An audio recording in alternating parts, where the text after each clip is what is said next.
Soyez la bienvenue sur cette vidéo un peu spéciale sur la chaîne, où je vais donc vous donner mon avis sur le manga et l'anime L'Attaque des Titans.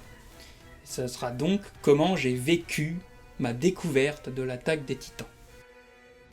Sur ce,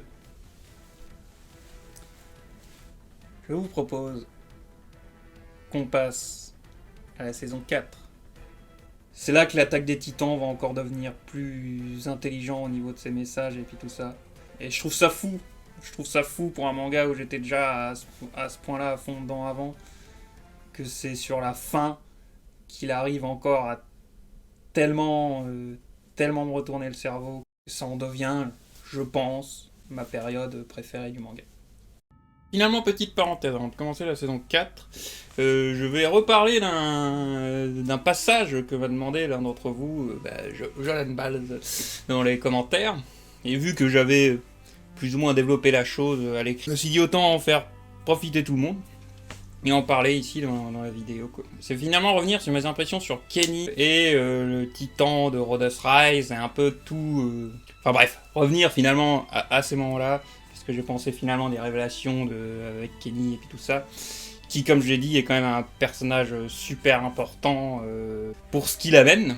Et du coup, Kenny, est un personnage super excentrique, qui détonne totalement avec les autres. Justement, le passage plus sérieux de ce moment-là du manga, si à la limite il y aurait Hanzi, qui est aussi un peu décalé comme ça, mais...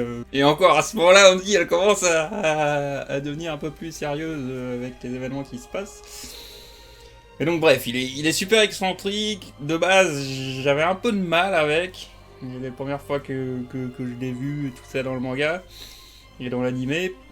Au final, je me suis vraiment habitué à lui et j'ai vraiment appris à l'apprécier. Finalement, il t'apprend plus sur lui, ses raisons et puis tout ça. C'est là qu'il devient un personnage que finalement j'aime bien. Et du coup, j'ai appris aussi à délirer sur les passages excentriques, genre dans le bar ou tout ça là. Là où justement sur le moment j'étais tellement un peu en stress de ce qui arrivait à nos personnages que j'avais du mal à rigoler de la situation. Quand tu sais après ce qui arrive, tu peux un peu plus rigoler sur ce genre de choses. Après, je sais plus maintenant sur qui Hajime Isayama s'est inspiré de lui. Il me semble que c'est assez connu, mais là je sais plus maintenant. Et après, comme dit, ce qu'il apporte au scénario est super important. Et son histoire à lui est très intéressante et amène des réflexions très intéressantes. Tout le délire de... juste de vouloir choper le pouvoir pour du titan originel, et dont chaque détenteur appartenu à la famille royale perd du coup la... Enfin, c'est pas qu'ils perdent la mémoire, c'est qu'ils reçoivent du coup les convictions du fameux roi je sais plus qui est celui-là qui a créé le... Bref, je rentre trop dans les détails. Vous savez, le titan originel, vous savez les pouvoirs que ça amène, et le fait que du coup, normalement, on est censé obtenir une vision fait qu'on comprend le pourquoi du comment et pourquoi on ne doit plus essayer de lutter et se laisser se faire buter comme des merdes en tant qu'Alien, en gros, globalement. Mais voilà, que ça apporte une vision totalement différente du monde, et Kenny se demande, il le dit lui-même, est-ce qu'un enfoiré comme moi, avec ce pouvoir, ça me rendrait aussi comme ça, tu vois? Que comment on voit le monde, finalement, quand on voit le monde comme ça.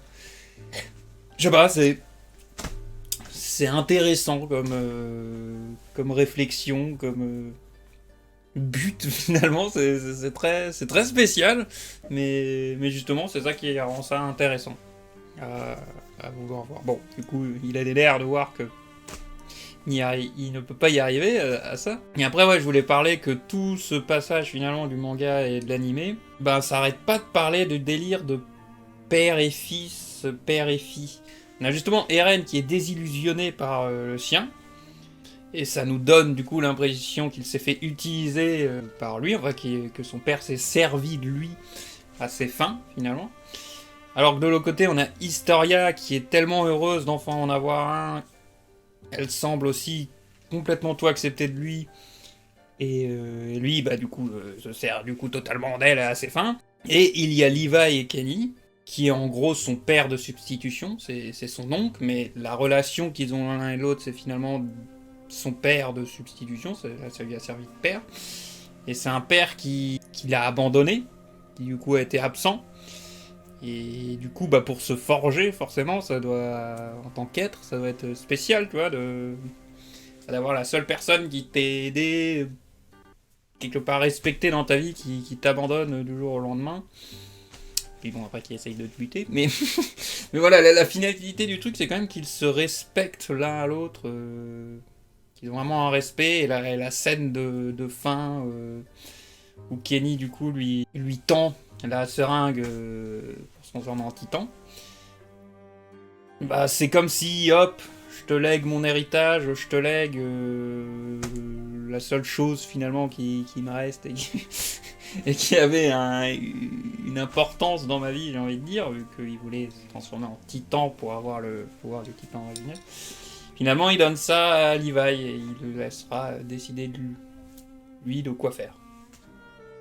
Donc ouais, il lui donne une sorte d'héritage. Et j'ai du mal à expliquer vraiment ce qui se passe, où ça veut vraiment en venir et puis tout ça, mais justement, je pense un peu à tout à chacun de conclure ces séquences-là, plutôt que nous dire exactement ce qu'il ressent, ce qui se passe, machin, tout ça.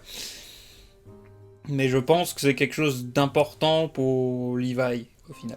La construction de personnage à lui. Levi, du coup, où finalement connaître il doit être là quelque part, là, les Birth of Levi. Que ce soit les épisodes, je trouvais que c'était un peu mieux en manga, mais les épisodes sont très bons aussi. C'est des épisodes bonus dans l'anime. Je vous les conseille, si vous n'avez pas vu, c'est intéressant. Très intéressant de voir ses origines, et ça recolle avec certaines choses qu'on voit finalement dans le manga. Donc c'est très bien foutu. Et sinon, on me demandait aussi l'avis sur le titan de Rodasra, et c'est vrai que lui, c'est vrai qu'il est horrible, il est dégueulasse. Il me semble même que c'est plus dans le manga que je le trouve encore plus flippant. Je me demandais justement comment ils allaient le rendre en animé, et ça va, mais ça m'a quand même moins marqué. Même si le moment où il se lève, là, où il s'est complètement arraché la gueule tellement qu'il est... et puis tout ça, voilà, c'est méga dégueu. Et c'est et c'est trop bien. Et ouais, donc absolument horrible, répugnant. T'approches pas de moi, quoi. Et qu'est-ce qu'ils vont pouvoir faire contre un truc comme ça? Et tout le plan pour finalement l'affronter est bien foutu et aussi prenant. Et qui donne un type d'affrontement différent de ce qu'on a vu jusqu'à présent, justement, où ça restait beaucoup du équipement tridimensionnel. Là justement on les voit plus utiliser les canons, tous les autres trucs, tous les autres bidules. Vas-y qu'on lui fout 15 000 tonneaux dans la gueule pour nous permettre et tout. Et après il y a au moment où Historia du coup tue son père. C'est elle qui arrive alors qu'ils sont censés juste faire style, tout ça, comme ça, qu'il y a participé vers croire que ça allait elle. Finalement, c'est quand même elle qui donne le dernier coup et elle vous voit, du coup. Justement, une sorte de transmission de souvenirs, machin, qui se passe entre Historia et son père. Et là, pareil, le sens, j'ai jamais trop su ce qu'elle en pensait, elle, finalement. On voit un Rhodos Rise est peut-être un peu moins un enfoiré que ce qu'on pensait. Mais je pense que... Enfin voilà, c'est quand même un mec qui sacrifiait techniquement tous ses enfants pour lui-même ne pas devenir un titan. Mais de base, il n'était pas forcément mal intentionné. Mais là, ouais, on sait pas trop ce qu'elle en tire et ce qu'elle en pense, finalement, de ça. Et c'est quelque chose qui restera un mystère. C'est peut-être aussi quelque chose, là, comme je disais avec Levi et Kenny, au spectateur lui-même de juger plutôt que... Enfin, de faire ses conclusions, pas forcément de juger, plutôt que qu'on nous le serve sur un plateau de ce qu'en pense le personnage. Mais ça rend un peu les choses un peu plus grises. Ce qui est l'un quand même des gros points forts, je trouve, de l'attaque des Titans. Effectivement, plutôt rendre les choses grises. Plutôt que il y a les gentils et les méchants d'un côté. Voilà, tout n'est pas noir et blanc, c'est gris, quoi. Mais en parlant de choses grises, revenons justement à la saison 4. Déjà, comment commence cette saison 4 ? Je trouve que c'est trop bien. C'est vraiment géré, c'est du génie, on va dire, hein, même si c'est pas le premier à le faire, mais commencer par nous montrer le point de vue de l'autre camp, au point que t'es en train de te demander, mais attends, dans les premières pages, tu vois, ou quand tu commences à regarder l'épisode, tu vas te demander pendant 2 minutes, mais attends, mais... J'ai marré le bon truc là, j'ai pas de série, tu vois. Il nous emmène tellement ailleurs d'un coup comme ça, que sur le coup t'as cet effet, tu vois, là c'est pas revenir quelque part en arrière, c'est tu regardes la pochette, je vais dire la couverture quoi, tu regardes la couverture, tu fais... Oula, attends, c'est bien l'attaque des titans là. Il y a un petit doute. Pareil les épisodes, hein, franchement, je sais plus maintenant, faudrait que je vérifie, mais s'il y avait pas le générique, j'adore ce générique d'ailleurs, petite parenthèse, ce générique de saison 4 partie 1, cet opening, je pense, est mon préféré. Il est ultra décalé, mais justement, c'est ce décalage de voix d'enfant, chant nananana. Ouais, donc on a ce décalage entre la musique qui vacille entre chant heureux, un peu écolier, on va dire comme ça, et finalement de parler de choses horribles, machin, de ce que je en comprends, hein, My War, tout ça, ma guerre.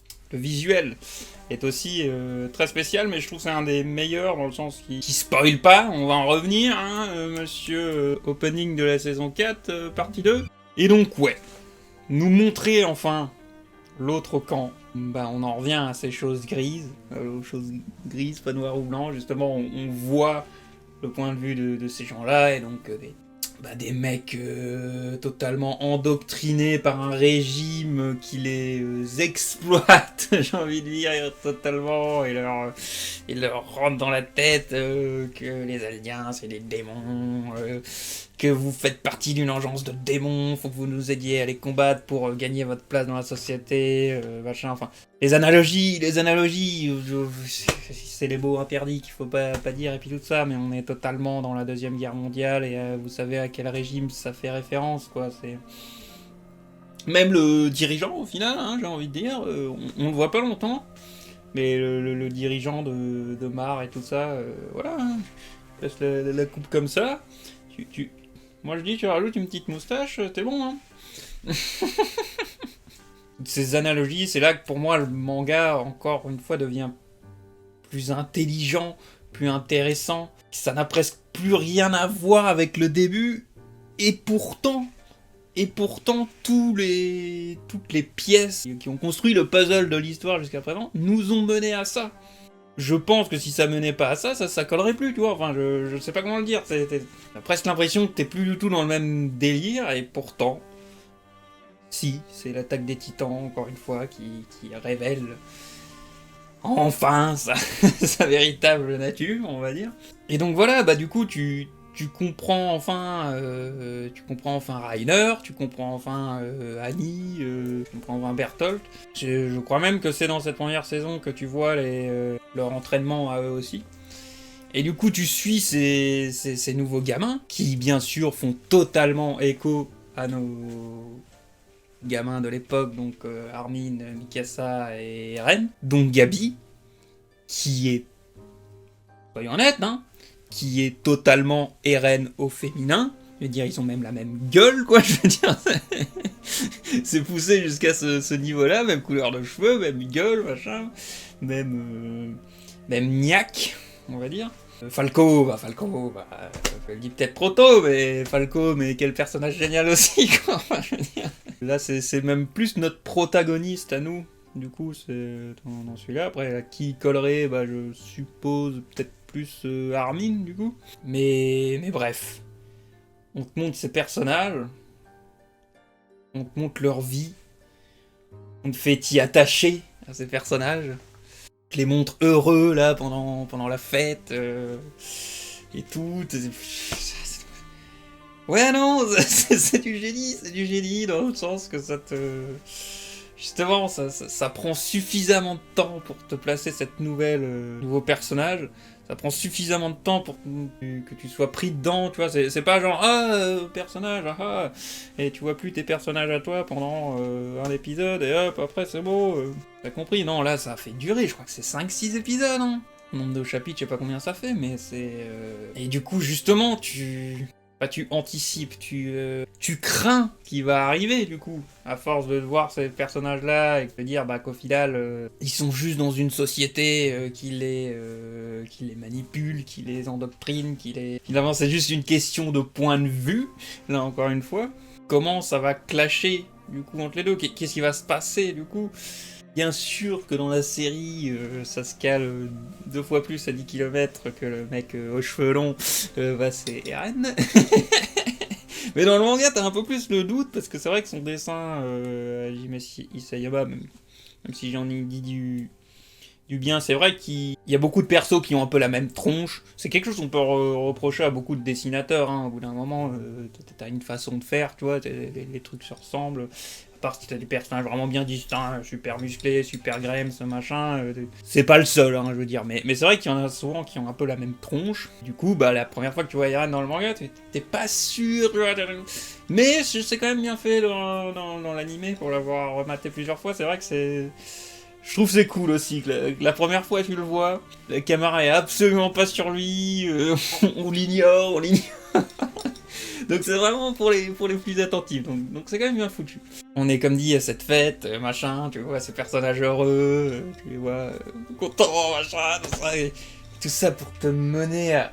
Et tu le sens monter, tu sens cette pression qui arrête pas de monter, avec la discussion avec Eren et Reiner, du coup, qui s'est servi de Falco. Tu le sens, pendant qu'il y a le discours en même temps. Je sais pas, en fait, tout ce truc-là, je vais pas réussir non plus à expliquer chaque détail, machin, mais voilà, t'as en même temps le discours, où t'as je sais pas combien d'informations qui passent, l'autre qui balance tout, là, le blond, là, je sais plus son nom maintenant. La discussion entre Eren et Reiner, pour arriver à ce putain de massacre, quoi. Mais ce massacre, mais... Et c'est lourd, tu vois, c'est là les premières fois que t'es... Moi, je savais pas comment réagir. Tu vois, j'ai vu plein de gens, leurs réactions et puis tout ça, dès qu'ils voient des mecs arriver, bataillon d'exploration, ils sont « Oh putain, ouais, trop bien !» Ah non, moi j'étais absolument pas comme ça, j'étais stun, tu vois, stun de ce qui est en train de se passer, enfin, stun, comment on dit en français, putain. J'étais keblo, tu vois, j'étais keblo. Bien sûr, du coup, justement, c'est ça qui est fort, c'est t'as tes personnages qui reviennent, t'es censé être content, tu les vois dans leur nouvelle forme, ouais, 4 ans plus tard, là, je sais plus combien de temps. Et donc moi je passais plus de « Ah, il est là, ah, non mais ah non !» C'est le Verdier. Après, bien sûr que les Mars, c'est une société que je trouve pourrie, on va dire, clairement, hein, si je les compare à une certaine autre société, c'est pas pour rien, hein, mais... Ça, c'est des histoires de climat, les choses peuvent... Enfin, de climat social, hein, pas de, de température, machin, c'est... Comment dire, c'est pas parce qu'il y a des dirigeants d'un pays, machin, que je suis totalement contre leurs idées et puis tout ça, que toutes les personnes de ce pays sont des raclures, des machins, et des gens avec qui je serais pas d'accord. Donc, de voir finalement ce massacre arriver... Oui, non, moi je sais pas comment réagir. Moi je suis pas là à applaudir. Je frissonnais parce que l'évolution, on va dire, du design du coup du Titan d'Eren et comment on le dépeint maintenant, ça j'adore. C'est vraiment devenu un véritable démon, un véritable monstre. Il fait flipper quoi, il fait flipper sa mère, je l'ai en figurine. Justement, parce que j'adore la tronche qu'ils lui ont donnée à partir de là, quoi. Et du coup, ce qui est là que ça devient encore plus fort, c'est que du coup, Eren leur fait subir ce qu'il a subi. L'affiche de la saison 4, partie 1 d'ailleurs, recrée très bien ça. C'est la même pose, c'est la même que Eren qui regarde le titan colossal au-dessus du mur. C'est le même massacre qu'il crée, la même apparition soudaine de machin, qui fout un merdier total, quoi. Donc c'est ça qui est qui est surpuissant. Je rappelle, pour ceux qui n'ont pas forcément suivi jusqu'à présent, je parle de notre héros. Je veux dire, Eren, notre protagoniste, est en train de faire un massacre égal, on va dire, ou... enfin, ça sert à rien d'essayer de quantifier, il est en train de faire un massacre comme celui-là du début. Celui-là qui a façonné, on va dire, tous nos personnages et notre histoire. Qui nous faisait dire, oui, les titans, ah mon dieu, cette malasse, quoi, c'est monstre, ah là là, faut s'en débarrasser, machin. Bon, bien sûr, on n'en est plus là maintenant, vu tout ce qu'on sait, mais... Et là, voilà, il fait la même chose. Donc, est-ce qu'il n'est pas en train de devenir ce qu'il combattait? Est-ce que, justement, Eren n'est pas en train de sombrer comme, finalement, cette putain de dernière phrase de saison 3 nous laisser demander, tu vois. Et on est laissé dans le flou encore un bon moment. On va suivre cette bataille, franchement, un bon moment, sans vraiment avoir de véritables réponses, quoi. Ça va mettre du temps à être développé. D'ailleurs, j'en reviens au face-à-face Eren et Reiner. Bon, d'ailleurs, Reiner, encore une fois, l'évolution de ce personnage, quoi, je veux dire, mais je vais un peu développer tout ça. Déjà, Eren et Reiner, il y a plusieurs gens qui disent que c'est deux faces d'une même pièce. Justement un peu ce que lui dit Eren d'ailleurs dans cette discussion. Toi et moi, on est pareil, tu vois. Ils ont vraiment plein de points communs. Ce sont les protagonistes des deux camps, hein, de leur camp en fait. Si techniquement, on peut même le voir ça quand on va en apprendre plus sur le passé de Reiner et puis tout ça. Reiner, si on avait été dès le début du point de vue des Mards, ça aurait été sûrement notre protagoniste. Tu vois, on peut comparer deux histoires, il y a deux mangas si tu veux. C'est chacun le protagoniste du manga en fait. Ils ont les mêmes sortes d'origines. Si Reiner n'avait pas rejoint la mission, bah celle-ci n'aurait peut-être pas abouti, et la situation n'aurait pas avancé. Si Eren n'avait pas rejoint l'armée, la situation n'aurait pas avancé. Ils sont reconnus pour leur titan, pas leur habilité propre, c'est le fait qu'ils se transforment en titan qui fait qu'ils sont importants. Je veux dire, Eren c'est un soldat basique, on va dire, il n'est pas merdique non plus, mais c'est pas un génie ou quoi que ce soit, hein, comme le disait l'instructeur et puis tout ça. Reiner, bah, de base justement, il est presque trop nul pour rejoindre les détenteurs de titans de Shemar. Donc clairement il brille pas par ses capacités physiques, intellectuelles et puis tout ça. Eren, qu'est-ce qu'il veut? Il veut venger sa mère, vaincre les titans, les démons qui lui ont fait subir ça, et le prive de sa liberté. Il y a aussi ce gros délire chez Eren, c'est une volonté de liberté.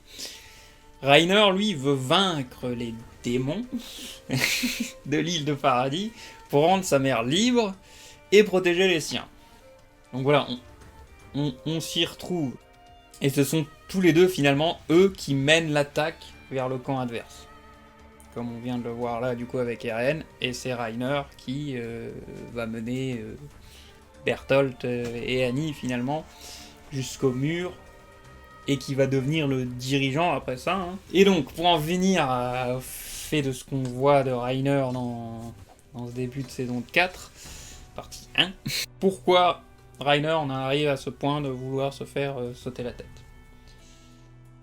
Parce que Reiner, justement, comme je l'ai dit avant, il dit vouloir protéger les autres. Et laisse Marcel se faire bouffer à sa place. Il dit vouloir vaincre les démons, et on devient un pire en tuant Marco. Il en devient un, en tout cas, en tuant Marco. Il dit vouloir devenir un héros, et rentre chez lui, finalement, en ayant raté sa mission. Et finalement, il reste accroché à ses convictions et à ses rêves, finalement, pour ne pas prendre la réalité en face et ne pas devenir fou, en fait.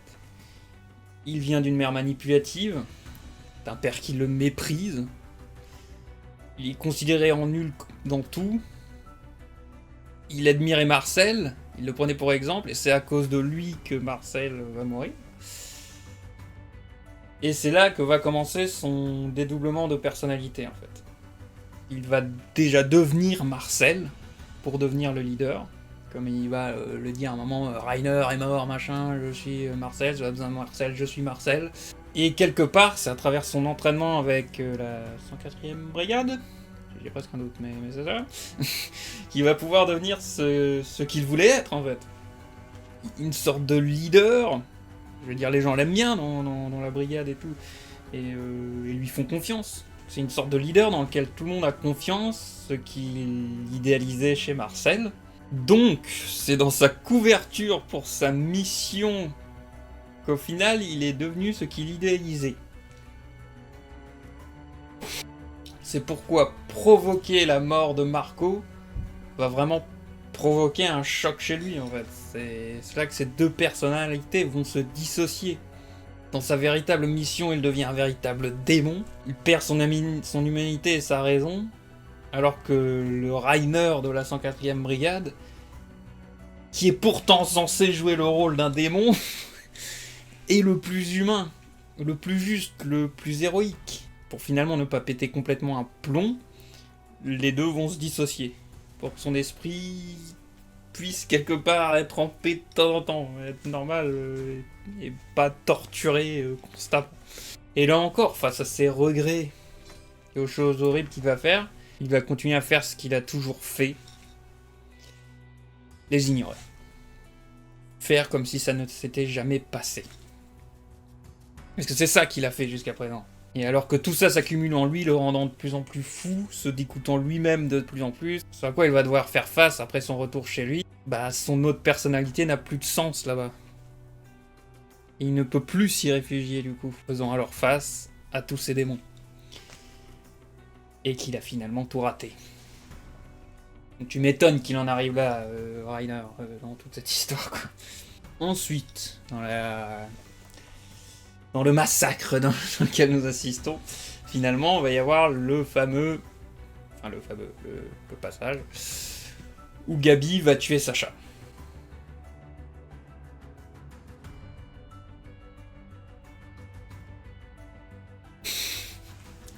Je sais même pas quoi dire en fait sur le coup, à peine on a eu le temps de la revoir qu'elle se fait buter. D'ailleurs, petite subtilité que j'ai appris là, aussi truc impossible à traduire machin et qu'on peut interpréter un peu comme on veut, mais quand Sacha meurt, elle dit en gros viande. Mais quand tu l'entends en japonais, justement, ça devient un truc genre miku, mitu, je sais pas du coup, c'est meat en anglais, la viande. Mais je crois que c'est miku. T'entends un truc comme ça, mais miku, les japonais qui rajoutent toujours des o machin à la fin de certains, tu vois, ça fait longtemps, funky fueno, tu vois de quoi je parle. Mais là justement, truc qu'on va apprendre dans la suite, tout ça, finalement la personne, son amoureux, on va dire à sa chasse, c'est Nico. Niku. Donc voilà, en fait, il y a peut-être une espèce d'interprétation à voir. On peut le voir dans les deux sens. En fait, peut-être que la dernière chose qu'elle dit, c'est pas viande, mais elle pense à Nico, le cuisinier, quoi. Je sais pas comment il s'appelle, Nico, on va l'appeler. Hop, je pense à Nico, quoi. Donc voilà, je me suis dit que effectivement, ça pouvait être bien plus intéressant, je trouve, que finalement juste le gag. Bon, elle pense toujours à la bouffe, même dans ses derniers instants, elle veut bouffer, quoi. Enfin, le gag, si on veut. D'ailleurs, c'est là que tu vois, à force qu'aussi beaucoup de personnages n'ont pas l'air à fond avec Eren dans ce qui est en train de se passer, notamment là sur sa réaction à la mort de Sacha, que perso j'ai toujours trouvé, même si bien sûr sur le coup tu lis ce que dit Connie, voilà, Connie, que putain cet enfoiré face à la mort de Sacha, et tout ce qu'il fait c'est que se marrer, quoi. Non, justement, je pense que Eren il est face au fait qu'il vient provoquer la mort d'un de ses amis. On en reviendra d'ailleurs peut-être un peu plus tard, qu'on en aura appris plus. Et voilà, quand on lui demande les derniers mots, en plus elle parlait de viande, machin. Ça te rappelle quelque part sûrement des bons souvenirs en même temps, donc ne sachant pas comment réagir, tu réagis chelouant, quoi, je sais pas comment dire, mais surtout c'est qu'on a déjà vu Eren réagir comme ça. C'est déjà face à la mort de Hannes, il était en rire sanglot, machin bidule, tu vois, donc je pense que c'est en fait la façon d'Eren de gérer ça avec son esprit et puis tout ça, quoi. Bien sûr, là, le monde entier, tous les fans machin bidule se sont mis à détester Gabi. Et c'est vrai que c'était un personnage qui, bien entendu, me rendait fou. Elle me fait péter des plombs aussi sur ses réactions, mais elle me fait péter des plombs parce qu'elle est endoctrinée. Parce qu'elle a ses idées à fond gravées dans sa tête à cause de la société dans laquelle elle vit et comment elle a été, j'allais dire dressée, mais quand même pas élevée, voilà. Ce qui est assez ironique, hein, que beaucoup de gens la détestent, machin, tout ça, sachant qu'encore une fois, pour moi, c'est totalement Eren, elle est censée te rappeler Eren sur bien des points, hein, justement. Donc, il y a plein de gens, justement, qui sont « Oh, Eren, trop bien, machin !» Même dans cette saison 4. Donc, au contraire, même les gens... Si tu regardes même les gens à l'époque, saison 1, saison 2, saison 3, il y avait des gens qui gueulaient un peu sur Eren, ouais, il fait que prend jamais les décisions, il fait que gueuler, il est pas content, et sinon il fait que chialer, c'est un personnage impuissant dans le sens qu'il arrive pas à... Un protagoniste qui sert à rien, quoi, machin, enfin bref. J'avais vu des réflexions comme ça, hein. Et saison 4, bon, on en reparlera, mais c'est là que plein de gens ont fait « Oh putain, Eren, oh, trop bien !» Voilà. On en reparlera. Pour revenir sur Gabi, bien sûr, encore une fois, au début, moi, aussi, elle me rendait fou. Et voilà, c'est au final l'un des persos les plus importants du manga. C'est par elle que passent beaucoup de messages du manga. Bon, de toute façon, cette vidéo, on portera sûrement partie 1, partie 2. Bon, d'ailleurs, petite parenthèse, oui, bien sûr que c'est nimble, que ça s'appelle saison finale, partie 1, partie 2, partie 3. Bien sûr que ça casse les couilles, que ça veut rien dire, que ça devient un gag et puis tout ça, mais c'est déjà pas voulu par les mecs qui ont fait la saison, de ce que j'ai compris, c'était le comité de l'attaque des titans, machin, qui ont pris cette décision. Je pense qu'ils s'attendaient peut-être pas à ce que ce soit si long, finalement adapté et puis tout ça. Et en soi, ça a presque du sens, dans le sens que c'est effectivement là que l'attaque des titans a changé du tout au tout. Comme je l'avais dit, fin de saison 3, t'as presque l'impression de voir une fin de manga, tu vois, avec t'as eu les méga combats que t'attendais depuis le début et puis tout ça. Bien sûr, t'as pas toutes les réponses, mais en soi, ça fait presque office de fin. Et c'est la fin de cette époque de l'attaque des titans. Donc tu vois, on est passé à un tout autre truc, c'est là que ça a changé de studio d'animation. Donc ça a presque son sens, quelque part. Voilà, hein, je veux pas excuser le truc, c'est quand même un peu n'importe quoi, mais ça... Quand tout sera sorti, on va dire, c'est que tu auras peut-être un truc qui rassemblera toute la saison finale, je sais pas. Là, ça trouvera déjà plus son sens, parce que c'est là que ça a changé de... Vraiment, du tout au tout, l'attaque des titans, c'est le dernier arc, aussi, en soi. Bon, c'est un gros arc, hein, on est d'accord, mais c'est quand même le dernier arc en soi. Donc voilà, ça trouve quand même quelque part son sens. Donc ça aurait été plus simple, ça s'appelle ça saison 4, saison 5, saison 6, hein, c'est sûr, mais voilà. Ça sert à rien non plus de gueuler pour des conneries finalement. Et c'est sûr que c'est un peu comique. Sachant de ce que j'avais compris que ça avait changé de studio d'animation. Surtout parce que... j'ai plus le nom du studio d'animation d'avant, mais... Oui, ils avaient déjà galéré, comme je l'avais dit, il me semble, sur la saison 3. C'est pour ça qu'ils l'avaient séparé en 2 parties pour la sortir, parce qu'ils n'arrivaient pas à suivre le rythme. C'était trop vénère. Et donc, saison 4, saison finale, il me semble qu'on leur demandait de tenir ce rythme aussi, et que les mecs ont dit, bah écoutez, nous on n'est pas de taille, quoi. On a déjà lutté comme pas possible sur la saison 3, là... Trouver quelqu'un qui fera mieux que nous, quoi. Donc là, c'est passé chez les studios Mappa. Et donc là, bah, l'ironie de la chose sera que, bah, eux aussi, ils ont l'air de ramer, ils ont séparé en plusieurs parties et de pas réussir à sortir le truc. Donc voilà, je sais pas la véracité de tout ce que je dis, hein, mais voilà. Moi, c'est comme ça que j'ai vécu, encore une fois, la chose, que j'ai appris les choses, machin, au compte de goutte. Et c'est sur ça que je juge, on va dire. Maintenant, pour en venir au studio Mappa, franchement, moi je trouve qu'ils gèrent. Bien sûr, les premiers épisodes, t'es un peu perturbé et tout, mais au final, ils respectent plus le chara design du manga. Là où le studio d'avant, alors c'était génial ce qu'ils faisaient, hein, on est d'accord, hein, faites pas dire ce que j'ai pas dit. Mais c'est vrai qu'ils avaient un peu plus féminisé, par exemple, Mikasa et Historia qu'elles ne le sont dans le manga. Voilà, il y avait des différences finalement au niveau chara design, là où d'avoir rejoint plus le chara design du manga pour... c'est le cas pour beaucoup d'animés, hein, je me faites pas dire ce que j'ai pas dit que c'était pas bien, qu'il faut que je fasse faire ça et puis tout ça.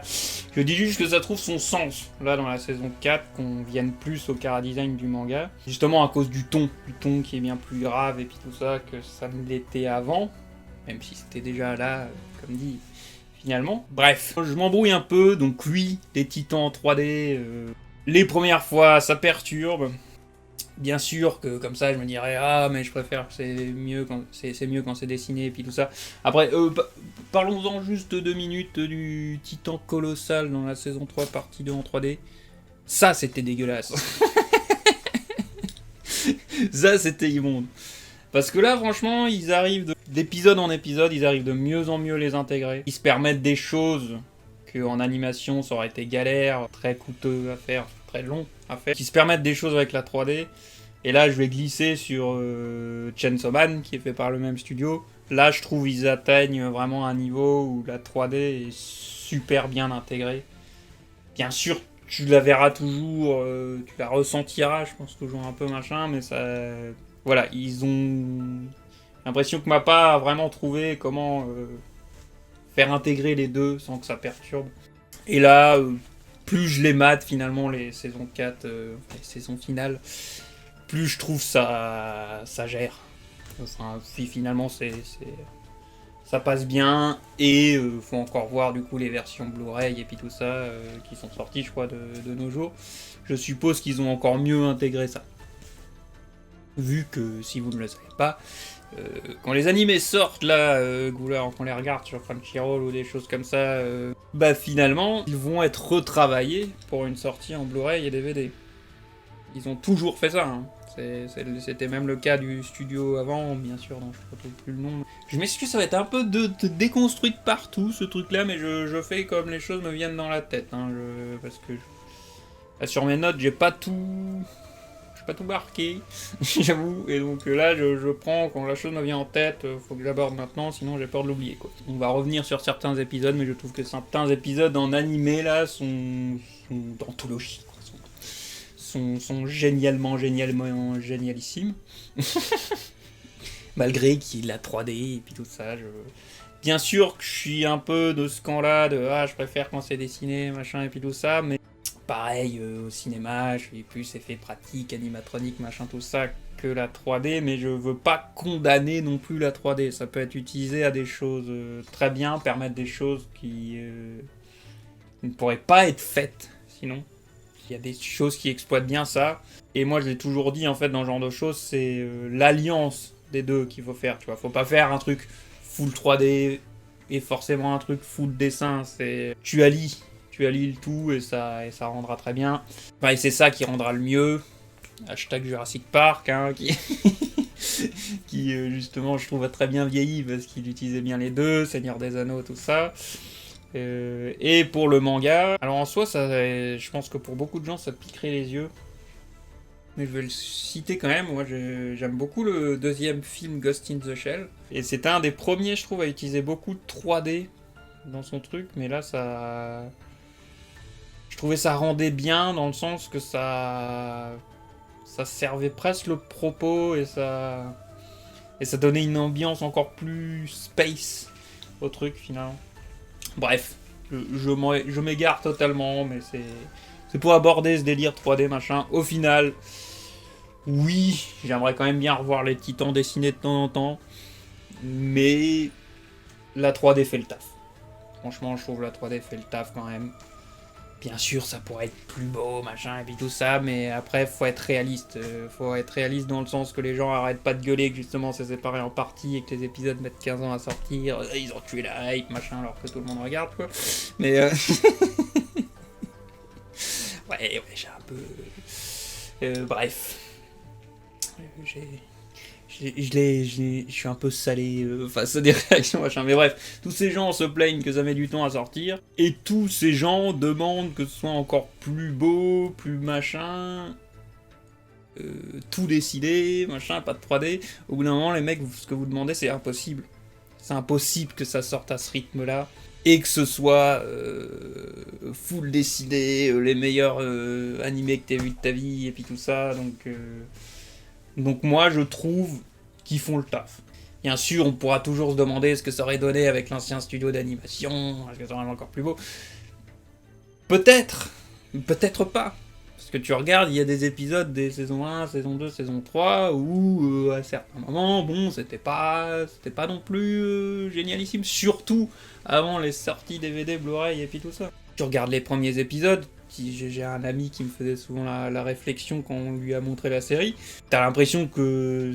Enfin, tu ressentais le changement de dessinateur d'une scène à l'autre, parce que les mecs, ils étaient encore en train d'apprendre, hein, finalement, on va dire, de se former, machin, tout ça. Et donc, des fois, tu reconnais limite pas le perso, parce que ça... Il est presque dessiné différemment, quoi. Ce qui n'est pas censé arriver dans un animé, hein, le plus beau animé de tous les temps, machin, bref. Et comme on verra certaines scènes tridimensionnelles, je trouve que franchement elles sont tout aussi géniales que les trucs. Il y a même des trucs qui rendent mieux, je trouve, que l'ancien studio, mais bref. Évidemment, moi j'aime tout. J'aime les deux. Et je trouve qu'ils ont tous très bien fait leur travail. Voilà, moi c'est comme ça que je le dirais. Sauf le Titan colossal de saison 3 partie. C'était l'époque, voilà, les intégrations 3D, c'était pas encore ça. Mais voilà, pour le débat des machins, Studio Mappa, machin, rappelez-vous du Titan colossal. Saison 3 partie 2. Bon, après cette très longue parenthèse, j'en reviens à Gabi. Je sais plus exactement quand ça se passe, mais c'est pour moi l'un des passages les plus importants du manga.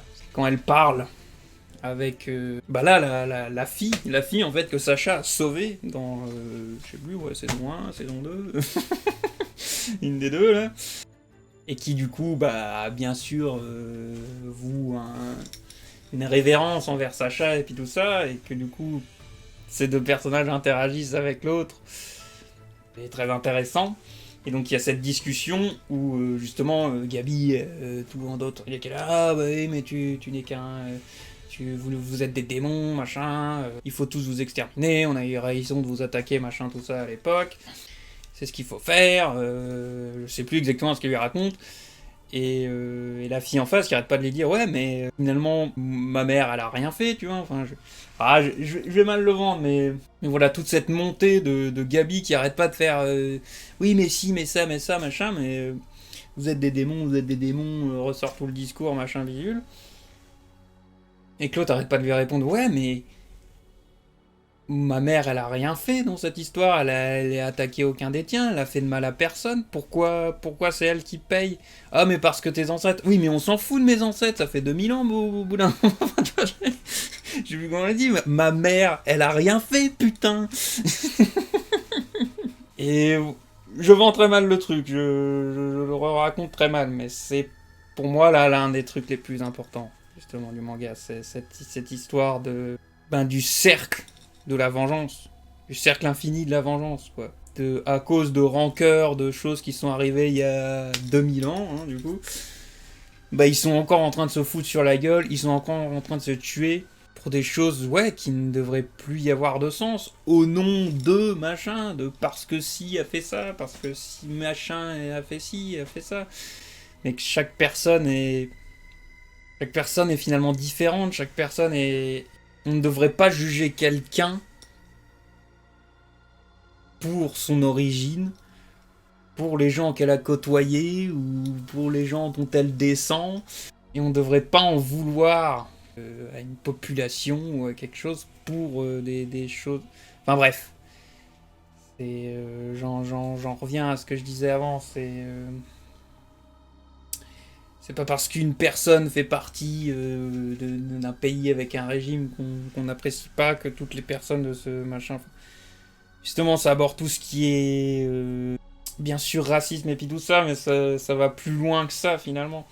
Comme dit, pour moi, c'est le cercle infini de la vengeance. C'est pourquoi on continue encore de nos jours, encore, hein, finalement, à faire des guerres, à faire des... et à tuer. Machin. Il y a vraiment des choses abordées dans Nier Automata, mais je referai ce comparatif sur la fin. Mais c'est ça que ça aborde finalement. C'est que tout le monde souffre, tout le monde tue, tout le monde fout le bordel là, au nom finalement de choses du passé, de rancœur du passé, et qu'il faut arrêter cette merde au bout d'un moment, enfin qu'il faut arrêter de... Après, bien sûr, hein, je l'entends bien, hein, si maintenant l'un de mes proches se fait buter devant moi par quelqu'un, je suppose que j'aurai aussi la haine sur le coup et me dire putain j'ai envie de buter cette personne, tu vois, enfin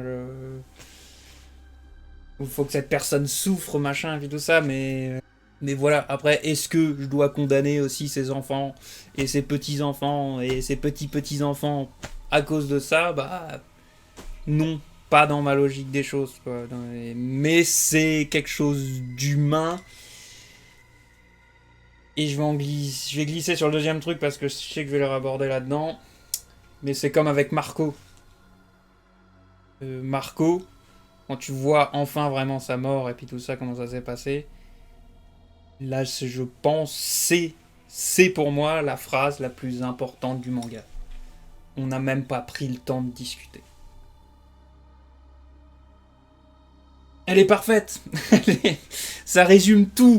Ça résume tout de ouf. C'est ça le centre de tout. Tout le monde se fait la guerre pour des rancœurs du passé, parce qu'on leur a dit de le faire, parce que c'est comme ça, parce qu'on vient pas du même pays, parce qu'on n'a pas la même couleur de peau, parce qu'on n'a pas la même culture, parce qu'on n'a pas les mêmes origines.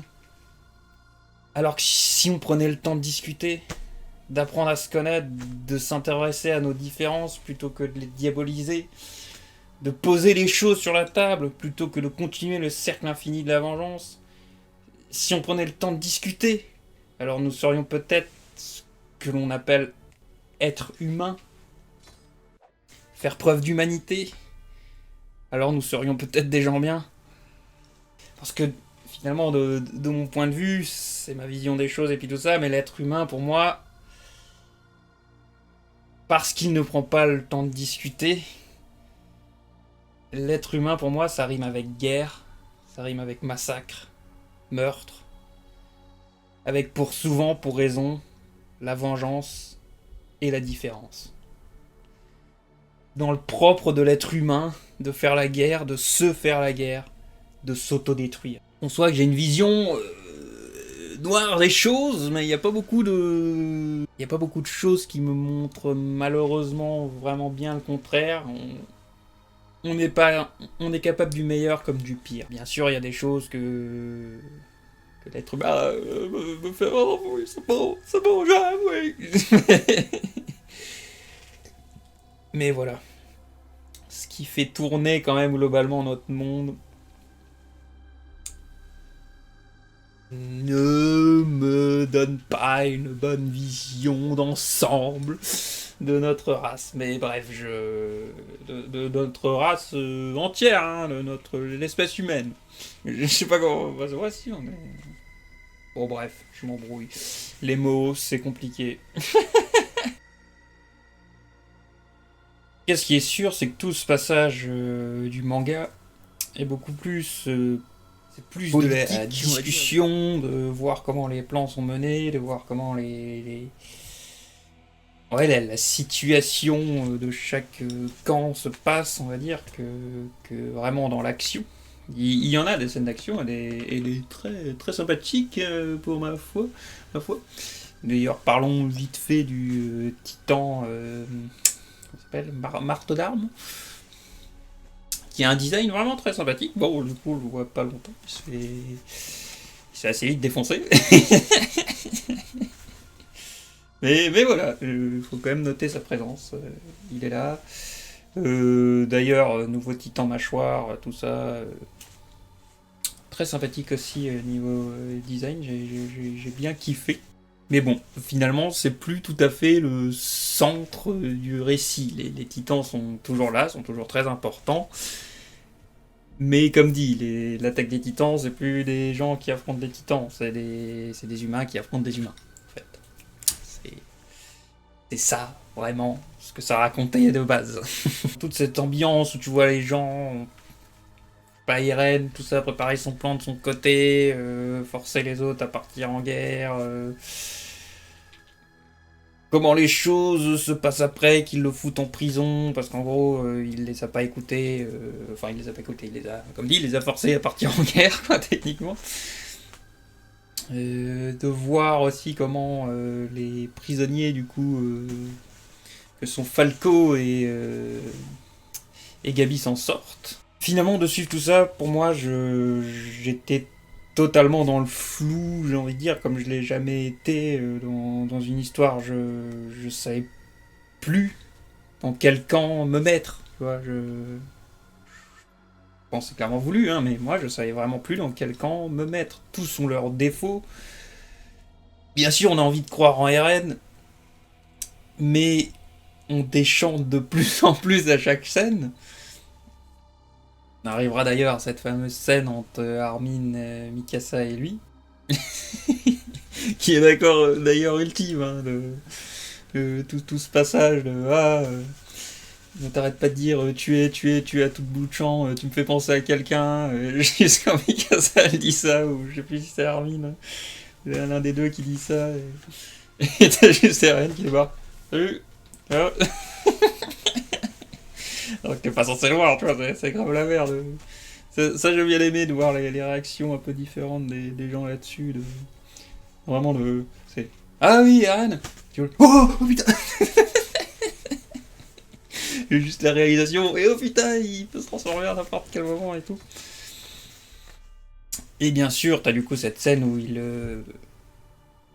détruit Mikasa avec les mots qu'il dit, pour ensuite défoncer Armin comme c'est pas permis.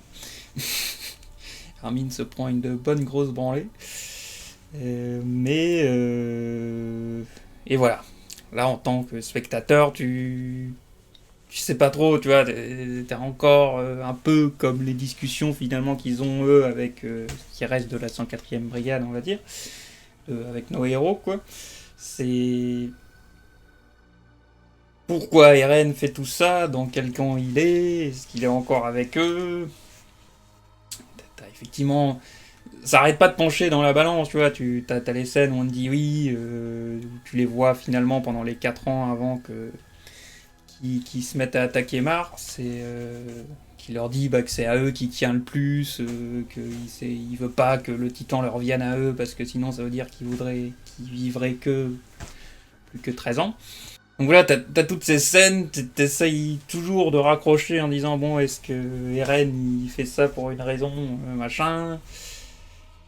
Et celle-là, bien sûr, du coup, on va dire, t'essayes encore de lui trouver des excuses, mais t'en as moins en moins. Surtout qu'en arrivons-en à ce fameux point qui est très important pour moi.